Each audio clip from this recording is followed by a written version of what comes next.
Saudações a vocês que me acompanham neste canal. Mais um vídeo dedicado às meditações de Marco Aurélio.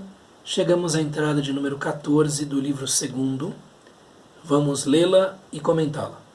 A tradução usada é de Dona Virgínia de Castro e Almeida e o trecho de que nos ocuparemos pode ser lido na descrição deste vídeo. Então, aqui embaixo está aquilo que será lido, como sempre. 14. Ainda que vivesses 3 vezes 1000 anos, ou 3 vezes 10.000 anos, lembra-te que ninguém perde senão a vida que vive, nem vive senão a vida que perde. Assim, a existência mais longa é equivalente à mais curta. Com efeito, o tempo presente é igual para todos, e, portanto, igual também o tempo que passa. E assim o que se perde é infinitamente pouco, porque ninguém pode perder o passado, nem o futuro. Como poderíamos ser despojados do que não possuímos? É, pois, necessário lembrarmos-nos destas duas coisas. Primeiro, que tudo no decorrer da eternidade é uniforme e gira em círculo, de modo que pouco importa ver os mesmos objetos durante 100 anos, ou 200, ou durante a infinidade do tempo.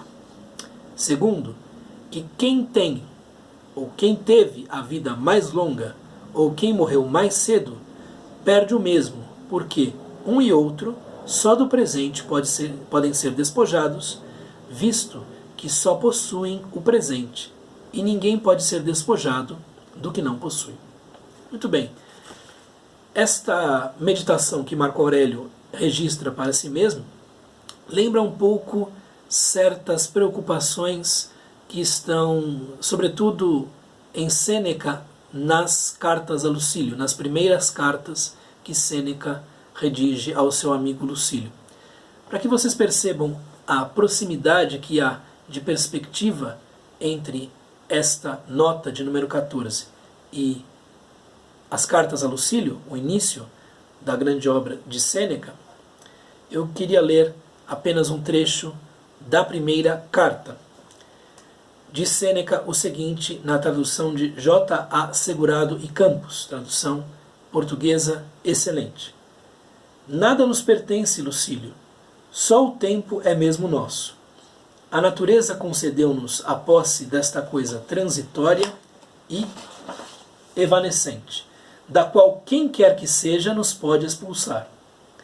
É tão grande a insensatez dos homens que aceitam prestar contas de tudo quanto, malgrado o seu valor mínimo ou nulo e pelo menos certamente recuperável, lhes é emprestado, mas ninguém se julga na obrigação de justificar o tempo que recebeu, apesar de este, isto é, o tempo, ser o único bem que, por maior que seja a nossa gratidão, nunca podemos restituir. Então aqui Sêneca defende a ideia de que o tempo é nossa verdadeira posse, é o que é realmente precioso em nossa vida, porque ele não pode ser devolvido nem recuperado. De modo que é necessário, é preciso fazer um bom emprego do seu próprio tempo. Espero que estes vídeos sejam um bom emprego do tempo que vocês têm dedicado a eles. Pelo menos Marco Aurélio vale a pena. Então o que Marco Aurélio vai dizer é o seguinte, que viver um dia ou viver 3.000 anos, 30.000 anos, na verdade é a mesma coisa. Puxa, mas em que sentido? No seguinte sentido, o que se vive propriamente é apenas o instante que estamos ocupando. Nem o passado, nem o futuro estão disponíveis.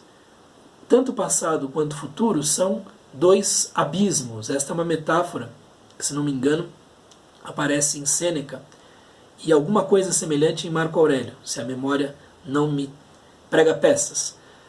O passado está morto, foi-se embora, e o futuro é incerto, ainda não está dado. De modo que uma preocupação excessiva, seja com o passado, seja com o futuro, acaba turvando a tarefa que é aquela verdadeira do ser humano, que é de viver da melhor maneira possível no instante em que estamos. E esse instante é tudo que nós possuímos. E esse instante é algo que pode nos ser retirado por um elemento de força maior. Então, ainda que vivesses 3 vezes 1000 anos, ou 3 vezes 10.000 anos, 3.000 ou 30.000 anos, ninguém perde senão a vida que vive. Então aqui Marco Aurélio está defendendo a ideia de que o que nós temos é esta vida imanente, neste momento, aqui e agora, hic et nunc, e que é isso que nós perdemos. E que tanto faz viver 30.000 anos ou 30 anos, 10 anos ou pela eternidade, porque há uma repetição das coisas. Assim, a existência mais longa é equivalente à mais curta. Desta maneira, você ocupa o instante presente, é uma espécie de pequeno absoluto, é tudo o que você tem para viver, você pode viver isso da melhor maneira possível. E como ficam os planos para o futuro, e como ficam as memórias do passado? Aqui, eu creio que é necessário abrir um breve parêntese para comentar o seguinte. O passado e o futuro importam enquanto instâncias que estão envolvidas nos papéis sociais que nós assumimos. Então veja, se você é uma pessoa que tem uma reputação na sociedade, ou que quer ter uma reputação na sociedade, é evidente que zelar pelo seu passado é uma coisa importante. Do mesmo modo, se você tem uma empresa, ou tem uma família, alguma coisa assim, certos projetos para o futuro são também essenciais para que a sua vida tenha sentido, seja dinâmica, etc, etc. Então, o que os estoicos dizem diz bastante respeito a uma posição ideal do sábio. Esse sábio sabe viver um instante presente como um pequeno absoluto a todo momento, essa sequência de instantes presentes como pequenos absolutos a todo momento. Evidente que aqueles que se ocupam também da vida, por assim dizer, mundana, e assumem esses papéis sociais, terão alguma ligação, seja com o passado, seja com o futuro. E, em uma certa medida, essas preocupações são legítimas desde que elas não perturbem o indivíduo. Então, fazem-se planos para o futuro, zela-se pelo passado, mas de uma maneira a mais serena possível, a mais racional possível. Então você faz planos para o futuro e assegura os seus meios de ser bem-sucedido, mas sabendo que isso pode dar errado, sabendo que isso pode se voltar contra você ou não dar o resultado esperado. A mesma coisa com relação ao passado. Ele está acessível pela memória, claro. Ele não é recuperável. Ele pode ter uma ligação afetiva para você, mas você tem que saber que ele está morto. Então você pode acessá-lo, você pode cultuar alguma coisa que nele estava, porém sabendo que é algo que se perdeu. Né?